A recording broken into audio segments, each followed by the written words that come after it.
원더풀 스토리 구약 요셉을 돌봐주신 하나님. 창세기 37에서 41장. 아버지 야곱은 12명의 형제 중 요셉을 가장 사랑했어요. 좋은 옷이 생겨도 맛있는 것이 생겨도 요셉에게 먼저 주었지요.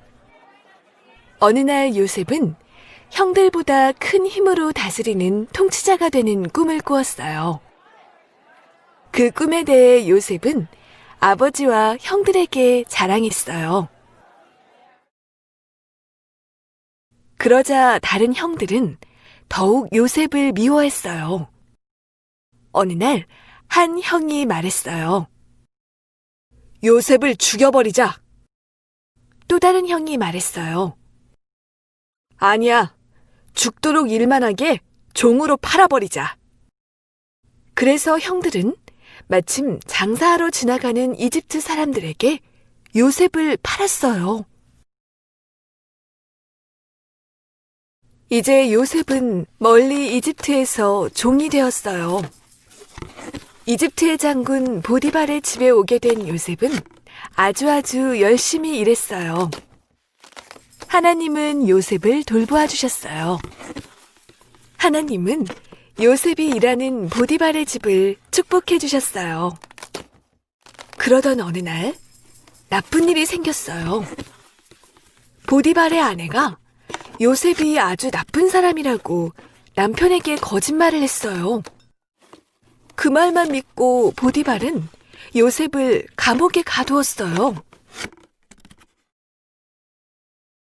하나님은 요셉과 함께 하셨어요. 감옥에서도 요셉은 감옥에 있는 사람들을 돌보는 일을 하게 되었어요. 그러던 어느 날 함께 갇혀있던 왕의 신하였던 두 사람이 꾼 꿈의 뜻을 풀이해 주었어요. 며칠이 지나 두 신하가 꾼 꿈은 그대로 이루어졌어요. 어느 날 밤 이집트의 왕이 꿈을 꾸었어요. 살찐 7마리 소들이 풀을 뜯고 있을 때 마른 소들이 갑자기 나타나 잡아먹어 버렸어요.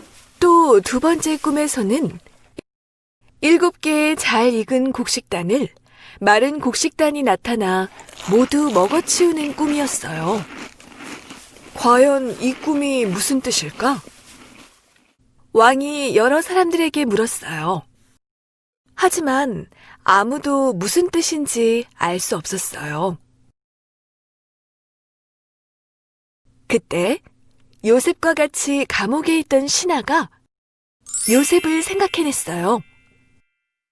요셉이라면 왕의 꿈을 풀어드릴 수 있을 거예요. 왕은 요셉을 불러왔어요. 7년 동안 곡식과 열매가 많이 열리는 풍년이 들겠으며 그 다음 7년은 아무 곡식도 열리지 않는 지금까지 본 적이 없는 흉년이 들어 모두가 굶어 죽게 된다는 꿈이에요. 풍년이 들 때 흉년을 준비하셔야 해요. 왕은 꿈의 뜻을 알게 되어 매우 기뻤어요. 요셉의 지혜에 왕은 깜짝 놀랐어요. 그리고 요셉에게 말했어요. 너는 너무 지혜롭구나. 내가 나의 백성들을 다스려야겠다. 왕은 요셉을 제일 높은 이집트의 총리로 삼았어요. 하나님이 저를 돌보셨습니다. 요셉이 말했어요.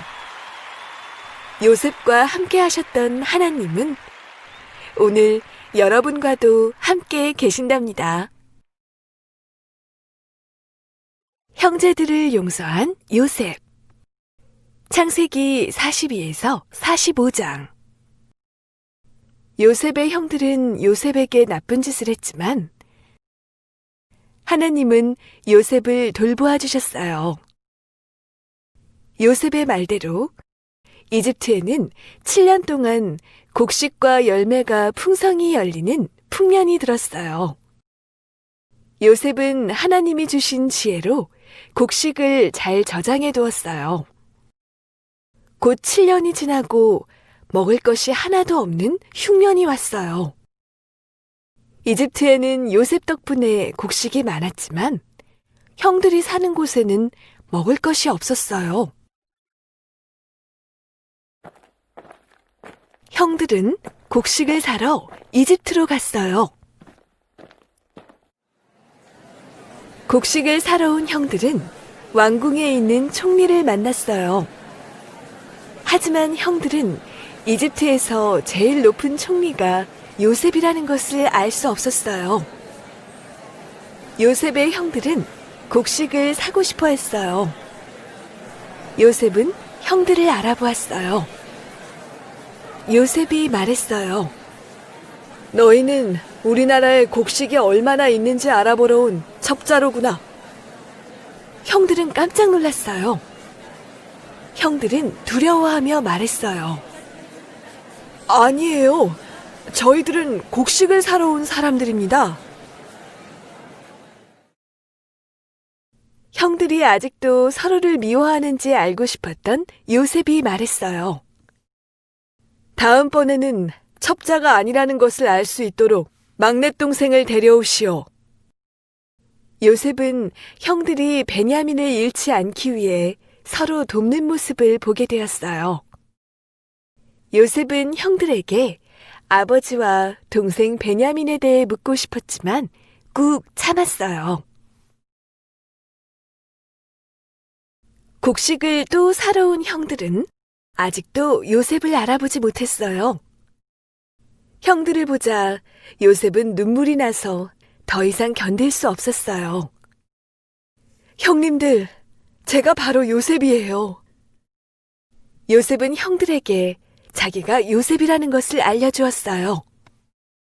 하나님이 우리 가족을 위해 저를 먼저 이곳 이집트로 보내신 거예요. 우리 이곳에서 함께 살아요.